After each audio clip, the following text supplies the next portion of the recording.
कर्ज भी दुनिया में कई प्रकार के होते हैं। कर्ज लेने का भी प्रकार होता है। अगर आप कर्ज व्यवसाय के लिए ले रहे हैं तो उसका एक अलग दायरा है, मगर कर्ज अगर आप अपने शौक पूरा करने के लिए ले रहे हैं, कर्ज अगर आप अपने प्रॉब्लम को खत्म करने के लिए ले रहे हैं, तो इन सब का दायरा अलग अलग है। आज हम इन सब के बारे में वन बाय वन बात करेंगे।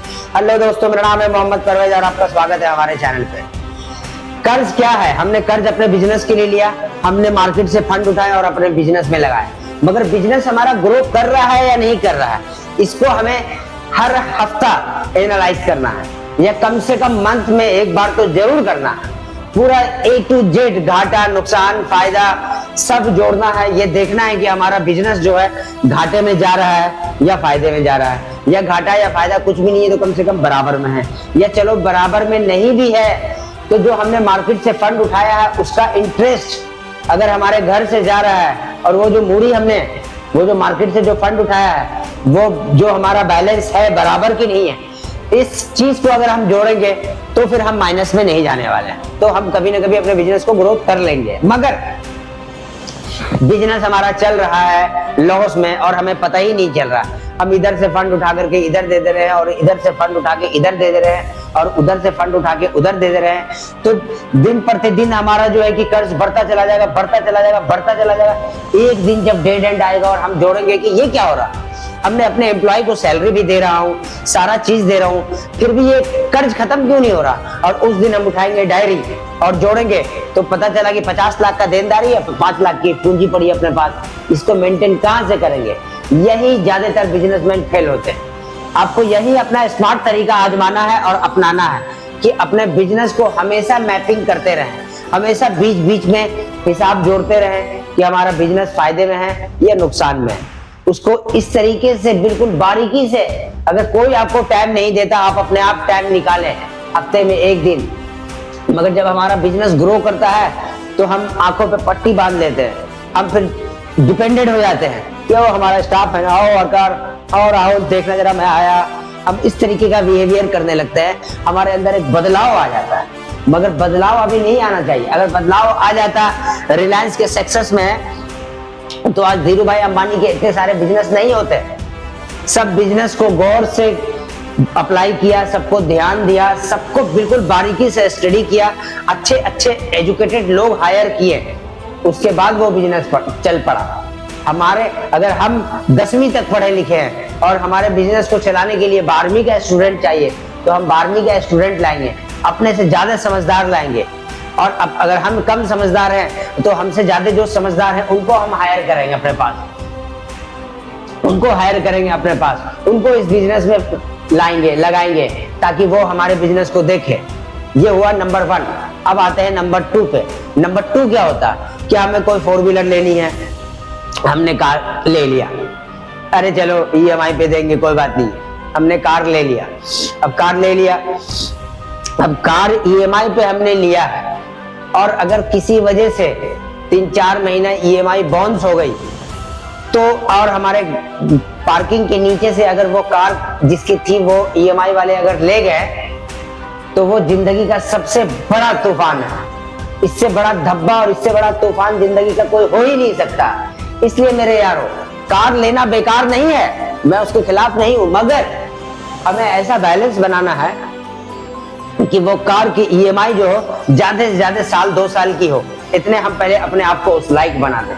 और दूसरा कि 6 महीने का EMI हमेशा हमारे बैंक में एक्स्ट्रा पड़ा हो, तो हमें सोचना ना पड़े कि उसका EMI देना है, यहां से इनकम आएगा तो वो तो ऑलरेडी पड़ा है।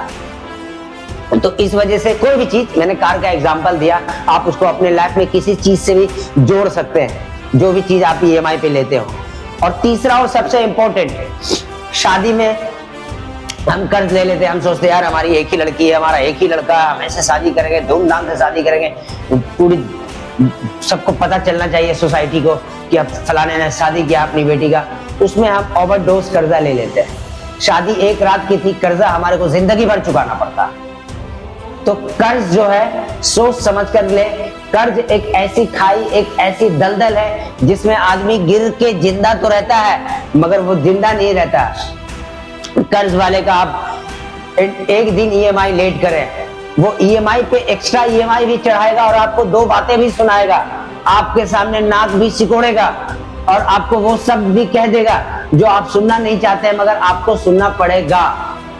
ऐसा मैंने फेस किया है मेरे यारों, और मैं नहीं चाहता हूं कि कोई और लोग इस चीज को फेस करें, इसलिए मैं सामने से इस बात को आपके आगे रखता हूं कि ये दलदल बहुत खतरनाक दलदल, इसमें जो घुस गया उसको निकलना लगभग नामुमकिन सा हो जाता। अगर वो निकल गया तो वो लकी है, और जिसने स्मार्ट तरीका आजमाया, इसके बारे में सोचने लगा दिन रात कि नहीं मुझे इससे निकलना है, मुझे इससे निकलना है, ये मुझे पेनफुल मेमोरी अपने माइंड में नहीं रखना, मुझे इसको निकाल के फेंकना और मुझे इस साथ खुद भी निकलना है, और तो वो एक ना एक दिन जरूर निकलेगा। बस समझ में आ जाना चाहिए कि मैं गलत ट्रैक पर हूँ, वरना इधर से फंड लेकर के उस मार्केट से फंड लेकर के उधर घुमाया, इसमें सदियां बीत जाती है, पता नहीं चलता है। मैं कई ऐसे बुजुर्ग को जानता हूं जो 15-16 साल की उम्र से स्ट्रगल कर रहे हैं और बहुत गर्व से बताते हैं कि मैं जब इतना छोटा था तो मैं दिल्ली आया और जब से मैं मेहनत कर रहा हूं और आज देख, आज मेरे पास इतनी जान पहचान है कि मैं अभी फोन करूंगा 20,000 रुपये अभी मुझे आकर के दे देगा, और अभी भी मैंने 30,000 रुपये उससे लिया और फकत तुझे मालूम है मैं सिर्फ 3,000 रुपये महीना ब्याज देता हूँ। अब बताइए, उसको फक्र है इस बात पे कि वो 60 साल में भी उसका रेपुटेशन है कि उसको कोई 30,000 रुपये ब्याज पे दे रहा है, फाइनेंशियली फ्री नहीं हो पाया वो, और उसको इस बात पे फक्र है। क्यों है? क्योंकि उसको कोई सही मेंटोर मिला नहीं, सही कोच मिला नहीं, या वो सही कोच तक गया नहीं। इसलिए हमें इन सब चीजों पे ध्यान देना है, अपनी जिंदगी को बेहतर बनाने के लिए मेहनत करना है, और जो भी रिसोर्सेस कम है उस रिसोर्सेस के बिना हम अपना काम चला ले। कर्ज लेने से आपको थोड़ी देर के लिए संतुष्टि मिल सकती है, थोड़ी देर के लिए आपको लग सकता है कि वाह मेरा काम हो गया, मेरी जिंदगी से वो प्रॉब्लम सॉल्व हो गया, मगर वो जाने अनजाने में वो प्रॉब्लम जो है कि आपने बढ़ा लिया है, वो अब धीरे धीरे बढ़ेगा।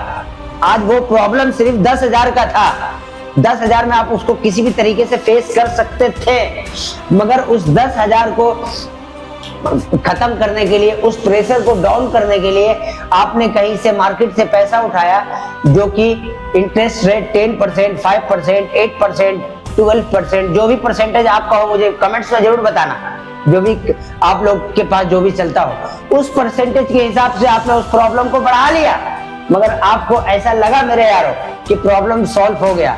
ऐसा नहीं होता है मेरे यारों। प्रॉब्लम जो है कि एक प्रॉब्लम को खत्म करने के लिए दूसरा प्रॉब्लम आपने बढ़ाया, ऐसे जिंदगी नहीं चलने वाली है। इसको हमें बड़ी बारीकी से मैनेज करना है, इसको खत्म करना है, और हम लोग मिलकर वादा करते हैं आज से कि हम लोग कर्ज मुक्त भारत बनाने में एक दूसरे का सहयोग करेंगे और एक दूसरे को इसके लिए अवेयर करेंगे। और आप यहाँ तक बने रहे, इसके लिए मैं आप सभी का बहुत दिल से धन्यवाद करता हूँ, दिल की गहराइयों से धन्यवाद करता हूँ।